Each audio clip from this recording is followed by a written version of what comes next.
Tu n'as jamais appris à gérer ton argent, c'est normal. Moi, je vais t'expliquer pourquoi et surtout comment tu peux changer ça dès maintenant. Bonjour à tous, je suis Louisia Mikala, experte en conseil en gestion de patrimoine et surtout fondatrice de Make Money and Chill, un concept qui vise à apporter de l'éducation financière impactante et puissante aux femmes. Alors, laisse-moi te dire une chose essentielle. Ce n'est pas ta faute si tu galères avec ton argent aujourd'hui. Mais par contre, ça reste de ta responsabilité si tu ne changes rien à partir de maintenant. Et ça, c'est une excellente nouvelle parce que ça veut dire que les choses peuvent évoluer dans le bon sens. Reprendre le contrôle, ça commence avec une décision et tu es déjà en train de la prendre en regardant cette vidéo.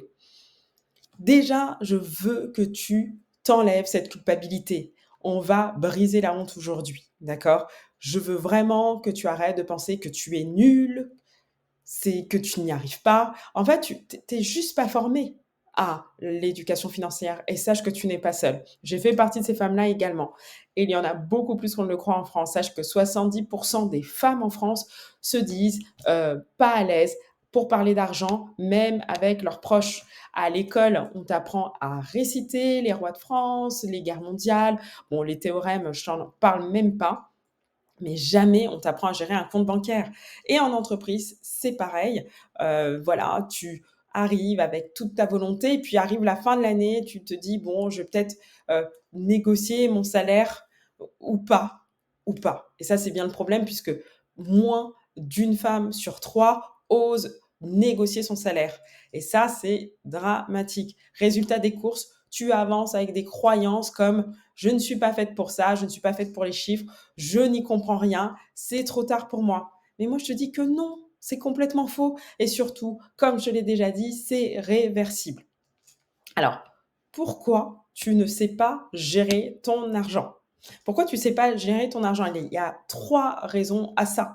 Sache que, déjà, comme je te l'ai dit, hein, l'école, tu as beau avoir fait les études les plus longues de la Terre, tu n'as jamais appris à gérer ton argent, tes finances personnelles.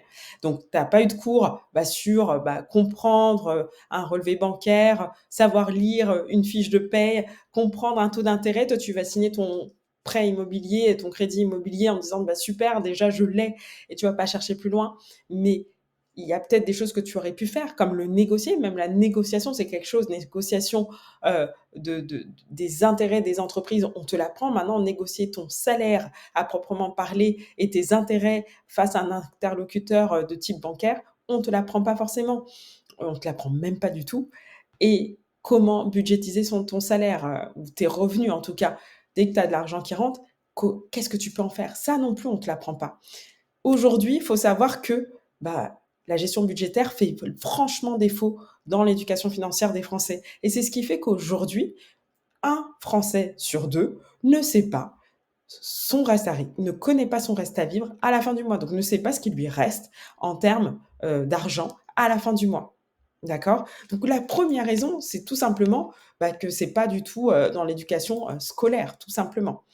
Deuxième raison qui fait qu'aujourd'hui tu galères à gérer ton argent, c'est que tu as un entourage qui a fait souvent du mieux qu'il a pu, mais qui t'a souvent transmis des peurs par rapport à ça et pas des stratégies. Donc, peut-être que tu as grandi avec des phrases comme l'argent, ça ne pousse pas sur les arbres. Il faut travailler dur pour mériter. Les riches ne sont pas honnêtes. Alors, ces phrases que tu as entendues, qui peuvent paraître anodines comme ça, mais à force de les entendre, ces phrases, elles deviennent des croyances limitantes. Et ces croyances limitantes, c'est ce qui va t'empêcher inconsciemment d'attirer plus d'argent ou en tout cas de mieux le gérer.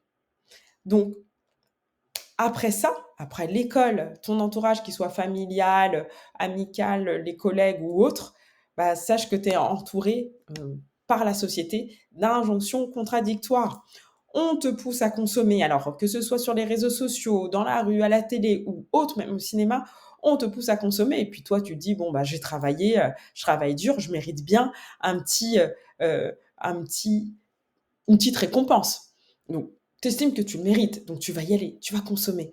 Et puis derrière ça, on te culpabilise si tu dépenses. tu vas avoir, «Ah mais quoi?» Peut-être la collègue qui te dit: «Ah mais comment ça, tu pas, encore de quoi, constituer un apport pour ton achat immobilier?» Ou le compagnon: «Mais tu as encore acheté une robe, mais tu en as déjà plein comme ça, tu ne fais que dépenser». Ou tes parents: «Mais dis donc, tu nous demandes tout le temps de l'argent, mais tu arrives vraiment pas à t'organiser, faudrait que tu te prennes en main». Mais en fait, faut comprendre que entre ces 2 situations contradictoires où on te pousse à consommer d'un côté, où finalement on te culpabilise si tu dépenses, bah, personne ne t'a jamais expliqué comment construire une stabilité financière. Et c'est vrai, en même temps que gérer son argent, c'est pas un talent, c'est une compétence en fait, c'est quelque chose qui s'apprend. Et donc ça, c'est la bonne nouvelle. Effectivement, tu l'as pas aujourd'hui, mais tu sais que tu peux y avoir accès. Donc maintenant, l'idée, c'est de se dire, bah, comment tu vas faire pour sortir de cette galère? Comment on va faire concrètement? Comment tu vas faire concrètement pour pouvoir, justement apprendre à gérer cet argent, cette, compétence qu'on ne t'a pas apprise nulle part? Bah, écoute, déjà, ce qui est intéressant, c'est que tu peux commencer dès aujourd'hui. Moi, je vais te montrer comment. Déjà, la première des choses que tu peux faire tout de suite, regarde tes comptes. On arrête la politique de l'autruche, on regarde ses comptes sans paniquer. Peu importe, l'état de ses comptes, peu importe que même si c'est le bazar, tant pis, peu importe. L'idée, c'est que tu puisses faire un état des lieux concret dès maintenant. Donc par exemple, tu regardes ton dernier mois, de dépenses, bah, voilà, tu as gagné, tant d'argent. Regarde un petit peu dans quelles dépenses, tu as, fait partir ton salaire ou tes revenus, si jamais tu es freelance ou autre. Dans quelle, charge, en tout cas, sont partis ces revenus. Que ce soit ton loyer, des abonnements, du shopping, des restos. Établis une répartition de toutes tes dépenses. Ça permettra d'avoir peut-être un déclic sur certaines dépenses que tu fais trop ou pas assez, ou qui sont à faire évoluer du moins. Deuxième point, pose une intention financière claire. Alors ça, c'est quelque chose qui manque souvent parce que mettre de côté, c'est pas une intention financière claire. Vouloir être riche, ce n'est pas une intention financière claire. Dis-toi plutôt, voilà, j'ai des vacances, je prévois des vacances très sympas d'ici la fin de l'année ou d'ici 1 an et demi, et pour ça, j'ai besoin d'un budget de temps, donc il va falloir que je mette 300 € de côté tous les mois. Ça, c'est une intention financière claire et elle a un sens, tu sais pourquoi tu le fais, d'accord? Tu as un projet immobilier d'ici à quelques années, tu sais que tu vas devoir, pour pouvoir avoir accès à tel ou tel bien, il va te falloir un montant, un crédit à hauteur de temps. Il va falloir constituer un apport d'au moins, peut-être 20, 10 ou 20 de cette somme. Je sais que je dois mettre tant d'argent, mensuellement ou en tout cas au global de côté. Et là, tu donnes un sens, tu as un montant chiffré, je sais pas moi, 500 € par mois de côté, tu as un montant chiffré, c'est clair, il y a une temporalité et donc là, tu as arrivé à mettre en place, en tout cas une intention claire qui soit alignée avec ton objectif et tu vas pouvoir procéder de manière, fluide, sans stress et de manière concrète, tu vois? Tu vas pouvoir l'appliquer concrètement, OK? Et ça va servir l'objectif que tu t'es défini.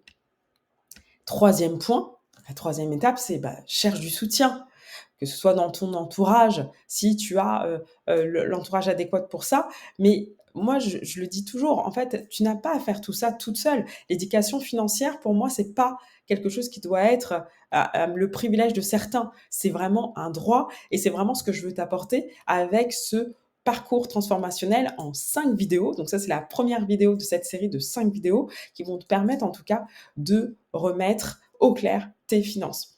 Alors, moi, justement, par rapport à ça, si tu veux aller plus loin, si tu veux pouvoir justement échanger, qu'on puisse échanger d'une problématique en particulier, sache que tu peux réserver sous cette vidéo, tu as un lien pour réserver un appel de clarté offert avec moi. On va pouvoir échanger sur ta problématique et comprendre un petit peu comment les choses vont pouvoir se régler. Donc, n'hésite pas à prendre ton rendez-vous et rappelle-toi, tu n'es pas en retard, tu es juste au début de ton changement, OK? Donc, tout va bien. Donc moi, je suis là pour t'aider à passer ce cap. Donc je suis ravie en tout cas que tu aies pris cette décision de suivre ce parcours de vidéo et on se retrouve très vite pour la prochaine.